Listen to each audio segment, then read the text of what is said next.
এই মসুর ডাল দিয়ে বড়া বলো, যে কোনো রেসিপি বলো, তোমরা বিভিন্ন ধরনের রান্না করে খেয়েছো, কিন্তু আজকে একেবারে অন্য রকম করে বানিয়ে দেখাচ্ছি।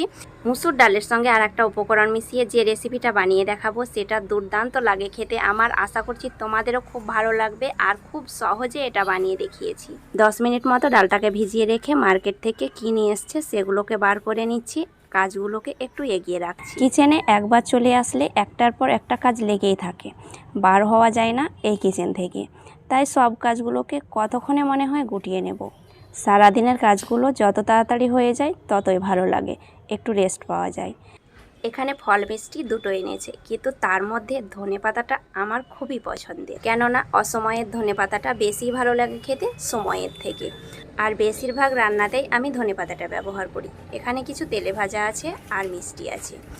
2 ধরনের মিষ্টি এনেছে, তার মধ্যে অরেঞ্জ ফ্লেভারের মিষ্টিটা আমার সব থেকে ফেভারিট মিষ্টি। তোমাদের কাছে অনেক ধরনের মিষ্টি আমি শেয়ার করেছি, তার মধ্যে এই অরেঞ্জ ফ্লেভারের মিষ্টিটাও তোমাদের কাছে একদিন শেয়ার করে দেখাবো। যাই হোক, কাজগুলোকে কিছুটা হলেও এগিয়ে রাখলাম।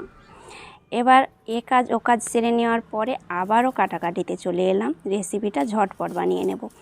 খুব অল্প উপকরণ দিয়েই তোমরা বানিয়ে নিতে পারবে এই রেসিপিটা। একটা মতো পেঁয়াজ নিয়েছি, আর পেঁয়াজটাকে ছোট ছোট কুচি করে কেটে নেবে। আর লঙ্কার পরিমাণটা তোমরা পরিমাণ মতো দেবে, যে যেমন পছন্দ করো। আমি 4-5টা লঙ্কা দিলাম। আর এই দেখতে পাচ্ছ এটা যে নিয়েছি, এটা হচ্ছে কারি পাতা। আর কারি পাতা সবার বাড়িতে থাকে না, যেহেতু তোমরা ধনে পাতা ব্যবহার করতে পারো, কিন্তু কারি পাতা দিয়ে এই রেসিপিটা বানালে খুব ভালো লাগে খেতে। এরই মাঝে 10 মিনিট হয়ে গেছে। 10 মিনিট পরে ডালগুলোকে ভালোভাবে জল দিয়ে 2-3 বার পরিষ্কার করে ধুয়ে নেব। তারপরে একটা মিক্সিং জারের মধ্যে ব্লেন্ড করে নেব।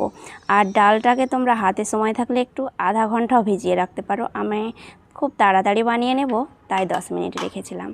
মিক্সিং জারের মধ্যে বা শিলনোড়াতে যেটাতেই বেটে নেবে, আধা ভাঙা করে নেবে। পুরো একদম ব্লেন্ড করে ভাঙবে না। অল্প পরিমাণে জল দেবে, লাগলে না লাগলে দেবে না। দেখো এই রকমভাবে একবার ব্লেন্ড করে নিতে হবে 1 থেকে 2 সেকেন্ড। এবার ডালটাকে একটা পাত্রের মধ্যে ঢেলে নেব। আর ডালের মধ্যে যে যে উপকরণগুলো দেব সেগুলো সবার বাড়িতেই থাকে। বাড়িতে থাকা উপকরণ দিয়েই বানাবো।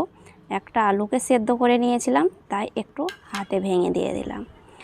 আর আগে থেকে যে পেঁয়াজ কুচি, লঙ্কা কুচি আর কারি পাতা কুচি রেখেছিলাম সেগুলো দেব।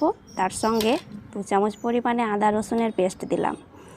আর আধা চামচ হলুদ গুঁড়ো, আধা চামচ জিরে গুঁড়ো, আর আধা চামচ মতো একটু চাট মশলা দিয়েছি, আর আধা চামচ লঙ্কা গুঁড়ো, স্বাদ মতো লবণ। সব উপকরণগুলোকে একসঙ্গে ভালোভাবে মেখে নেব। তার আগে 2 চামচ মতো বেসন দিচ্ছি। হাতের কাছে বেসন না থাকলে তোমরা 2 চামচ চালের গুঁড়ো অ্যাড করবে। দেখো খুব ভালোভাবে হাত দিয়ে মেখে নিতে হবে, আলুগুলো যেন ভালোভাবে মিশে যায় ডালের সঙ্গে। এবার চুলোর মধ্যে একটা কড়াই বসিয়েছি, আর মাটির কড়াইয়ের মধ্যে আজকে আমি ভেজে দেখাবো।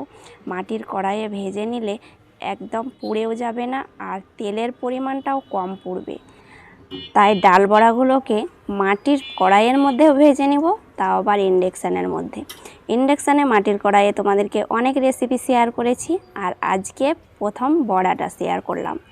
এই ডাল বড়ার রেসিপিটা স্ন্যাক্স হিসাবেও খেতে পারো, মাছের সঙ্গেও খেতে পারো রান্না করে, আবার তোমরা গরম গরম ভাতের সঙ্গেও খেতে পারো। খুব ভালো লাগে। আশা করছি এই ভিডিওটা ভালো লাগবে। ভালো লেগে থাকলে অবশ্যই চ্যানেলটাকে সাবস্ক্রাইব করে পাশেই থাকবে, আর লাইক কমেন্ট শেয়ার করবে।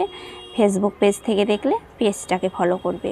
পাশে থাকা বেল বাটনটি ক্লিক করে অল করবে, তোমাদের কাছে পৌঁছে যাবে আমার নতুন নতুন রেসিপিগুলো। মাটির কড়াইয়ে ভাজলে কি হয়, একদম পুড়ে যাবে না, আর কালারটা খুব সুন্দর আসে, তেলটা কম পুড়ে। অনেক রকম আমরা উপকৃত হই মাটির কড়াইয়ে ভাজলে।